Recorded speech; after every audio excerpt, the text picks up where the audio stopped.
প্রায় ৩ দিন মিলিয়ে এই ব্লগটা সাজিয়েছি। আসসালামু আলাইকুম। কি অবস্থা সবার? আশা করি সবাই অনেক ভালো আছেন। এই তো নতুন আরেকটি ব্লগ নিয়ে চলে এসেছি।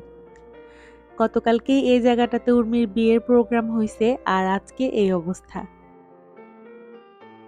আজকে উর্মির রিসেপশন তো আমাদের পক্ষ থেকে আরাফের বাবাই গিয়েছিল। যদিও আমাকে অনেক রিকোয়েস্ট করছিল যাওয়ার জন্য। তবে ২ বাচ্চা নিয়ে আসলে এত বড় জার্নি আমি করতে পারব না। ফরিদপুর থেকে সাতক্ষীরার দূরত্ব প্রায় ১৫০ কিলোমিটার মানে আমার শ্বশুরবাড়ি থেকে। আর এই যেতে আসতে ৩০০ কিলোমিটার জার্নি করে আগামীকাল সকালে আবার নারায়ণগঞ্জে ফিরতে হবে এটা ভাবলেই আসলে আমি অনেক ভয় পাচ্ছিলাম। যাই হোক বিন্নিরাও যেতে পারেনি। ওরা এখনই চলে যাবে মানে একটু পরেই চলে যাবে ওরাও। যার কারণে ওরাও যেতে পারল না। তো আমরা আর বিন্নিরাই ছিলাম। এরপরে পুরো বাড়ি ফাঁকাই বলা চলে। এই তো পুকুর পাড়ে সবাই মিলে গল্প করছিলাম। এরপর একটা পাখিও দেখলাম। এরপর আমরা এই তো গল্প করতে, করতে বিন্নিরাও চলে গেল সন্ধ্যার পরে। সন্ধ্যার পরে যদিও আমি আর কোনো ক্লিপ নেই নাই। আর এটা হচ্ছে পরদিন সকালবেলা। এবার আমাদের চলে যাবার পালা। অনেক হাসি খুশি মন নিয়ে বাড়িতে এসেছিলাম। তবে ওই যে প্রত্যেকবার যাওয়ার সময় যেটা হয় আরকি, আব্বু প্রত্যেকবার আমাদেরকে বাসে উঠা দেওয়ার সময় আসে। আর এবার দুলাভাইও আসছিল। তো আমাকে ১ কাপ চা খাওয়ালো আব্বু। আর এই তো এরপরে বাসে উঠে গেলাম। বাসে উঠার সময় যে কাহিনীটা হইছে, I wish যে আমি একটু ভিডিও করে রাখতে পারতাম। ইভেন বাড়ির সবাইকেও দেখানো হলো না যে আহিল কি করলো আসার সময়। এত কান্না করছে যে কি বলবো, বাসের সুপারভাইজার তো থেকে শুরু করে ড্রাইভার সবাই ওর কান্না দেখছিল। মানে বাকি প্যাসেঞ্জার সবাই দেখছিল যে বাচ্চাটা এইভাবে কান্না করতেছে, বাসে উঠবেই না। এরপরে তাকে বলা হয়েছে যে আমরা তোমার নান বাড়িতে যাচ্ছি। ভালো কথা বাসে উঠে সে একটু কান্না-টান্না করে ঘুমাইছে। যখন আবার দেখছে আমরা পদ্মা সেতুতে চলে আসছি, ও তো বুঝতেই পারছে যে আমরা বাসায় ফিরে যাচ্ছি। আবার কান্না শুরু করছে। তো এবার জার্নিটা আসলে ফেরার সময় আমার মানে যাওয়ার সময় ওই যে বললাম যে আম্মু থাকাতে আমার যাওয়ার সময় জার্নিটা যতটা ইজি ছিল, আর ফেরার সময় মানে ওর কান্নার জন্য একদম অবস্থা খারাপ। তো যাই হোক আমার আসলে অনেক এখন থেকে বাড়ি যাওয়ার সময় ভেবে চিন্তে যাওয়া লাগবে, একটু সময় নিয়ে যাওয়া লাগবে। কারণ আহিল যা শুরু করছে কি বলবো। এরপরেই তো ওইদিন এই যে বাসায় ফিরে এই অবস্থা। এখন আমার সংসারের অনেক কাজ। তো ওইদিন আর কোনো ভিডিও করা হলো না। এটা হচ্ছে পরদিন সকালবেলা। ঘুম থেকে উঠেই তো মনটা ভালো হয়ে গেল। সুন্দর একটা গোলাপ ফুল। মনে হচ্ছে আমাকে বাসায় ওয়েলকাম করার জন্যই ও এসেছে। এত সুন্দর লাগছিল মাশাআল্লাহ। একদমই যত্ন করা হয়নি। তারপরেও দেখেন কত সুন্দর ফুল হইছে। তো যাই হোক, তারপরে যে আমার রুম ক্লিন করার পালা। যদিও হেল্পিং হ্যান্ড প্রতিদিনই আসতো। তারপরেও ওই যে আমি না থাকলে যেটা হয় আরকি। তো পুরো বাসা সুন্দর মতো ক্লিন-টিন করে এখন এই যে স্প্রে দিয়ে দিলাম। এটা অবশ্য এবার গিফট পাইছি আমার বোনের থেকে। তো যাই হোক এবার সুন্দর মতো রুমটা ক্লিন করে এবার খাবার খাওয়ার পালা। সকালবেলা কোনো রান্নাই করি নাই। বাহির থেকে খাবার আনা হলো। ইভেন বাসায় আসলে তেমন বাজারও ছিল না। মানে এমনি মাছ-মাংস আছে ফ্রিজে, তবে কাঁচা বাজারটা করতে হবে। আর এখানে হচ্ছে আমি এই তো একটু হচ্ছে ডাল কিনে আনাইছি, ডাল সবজি আর হচ্ছে এখানে ছিল পরোটা। আসার পরে আসলে সবকিছু একদম অন্যরকম লাগতেছে। বাসার কেয়ারটেকার যিনি ছিলেন চাচা আমাদের অনেক হেল্প করতো আসলে। কারণ আমি ২ বাচ্চা নিয়ে যখন তখন নিচে যেতে পারতাম না। সেও বাসা ছেড়ে চাকরি ছেড়ে চলে গেছে। তো একটু বিপদে আছি সব মিলিয়ে। আর এখানে সব কাজ এখন করছি। সঙ্গে হেল্পিং হ্যান্ড যদিও ছিল তারপরেও আসলে নিজে না করলে তো হয়ই না।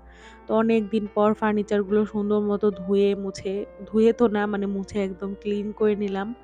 আর আমার সারাদিন কাজ করতে, করতে প্রায় আসরের আজান দিয়ে দেয়। তো নামাজ কালাম শেষ করে এখন কাপড় উঠানোর পালা। কাপড় তো বেশ কয়েকদিন ধরে মানে ধোয়া-পালা করতে হবে যেহেতু অনেকদিন বাসায় ছিলাম না। তারপর আর কি সন্ধ্যার টাইমে বাচ্চাদেরকে কি নাস্তা দিব? তো ফ্রিজ খুলে দেখি যে ওই যে যাওয়ার আগে আমি মুরগি মেরিনেট করে রেখে গেছিলাম সেটা একদম বরফ হয়ে আছে।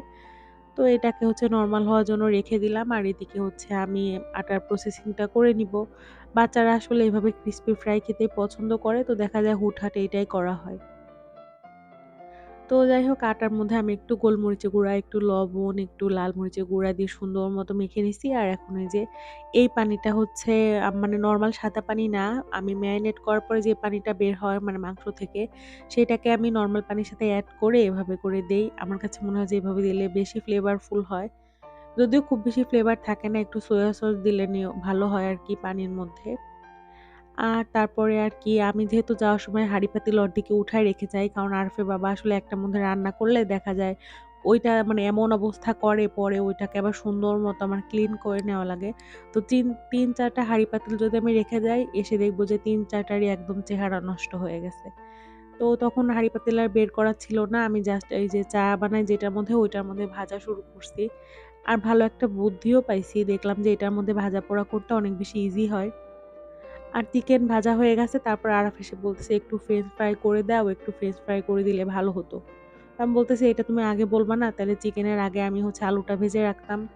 তো কি আর করা যাবে, আবদার যখন করছে আর আমি ভাবলাম যে তেলও বেঁচে যাবে অনেক। তো আগে হচ্ছে চিকেনটা করে নেই। তারপরে এদিকে আলুটাও কাটা হোক ততক্ষণে। এরপরেই তো চিকেনটা ভাজা হয়ে যায়। তবে এই যে তেলের এই অবস্থা, আগে আলুটা ভেজে নিলে ভালো হতো। এখন হয়তো আলুটা একটু কালো হয়ে যাবে। কি আর করা যাবে? ওর মধ্যে আমি হচ্ছে পরে আবার অন্য একটা প্যানে করে দিয়ে দিলাম। আমার তো হাঁড়ি-পাতিল বের করতেই হবে। কালকে থেকে আবার সেই রেগুলার রান্না বাড়া। এখানে আলুগুলো কেটে আমি সুন্দর মতো পানি ঝরিয়ে নিয়েছি। আর তারপর অল্প একটু কর্নফ্লাওয়ার, একটু লবণ আর গোলমরিচের গুঁড়া নিয়ে সুন্দর মতো সবকিছু মেখে নিলাম। আর তারপরে জাস্ট চুলায় দিয়ে দিব। এর মধ্যে ওর বাবাও অফিস থেকে চলে আসে, একদম পারফেক্ট টাইমিং। নাইলে তো দেখা যায় যে বাচ্চা-কাচ্চা দেখা যাবে ওরা খাবে, আবার যেটা খেতে না পারবে নষ্ট করবে, তবে একটুও রেখে দিবে না। তো ভালোই হইছে, অল্প, অল্প করে সবাই সন্ধ্যার নাস্তাটা হয়ে গেল সব মিলিয়ে। আর আরাফ তো খুবই খুশি। আর এখানে এই যে আহিল অনেক কান্না করছিল গতদিন। তারপরে হচ্ছে আজকে ওকে খুশি করার জন্য ওর বাবা ম্যাজিক বল নিয়ে আসছে। কিন্তু একটাও হচ্ছে মানে ভালো না, একদমই নষ্ট। যদিও বাচ্চারা অনেক বেশি মজা পাচ্ছিল, ওরা ভাবছিল যে সুন্দর মতো হবে। বাট পরে দেখি যে সবই পানির সঙ্গে একদম মানে মিক্স হয়ে যাচ্ছিল। তো যাই হোক, এই ছিল বাড়ি থেকে আসার পরে, মানে বাড়ি থেকে আসা শুরু করে বাসায় আসা পর্যন্ত আমার ১ম ব্লগ। কেমন লাগলো অবশ্যই জানাবেন। আর ভালো লাগলে লাইক, কমেন্ট, শেয়ার করতে ভুলবেন না। ভালো থাকবেন সবাই। আল্লাহ হাফেজ।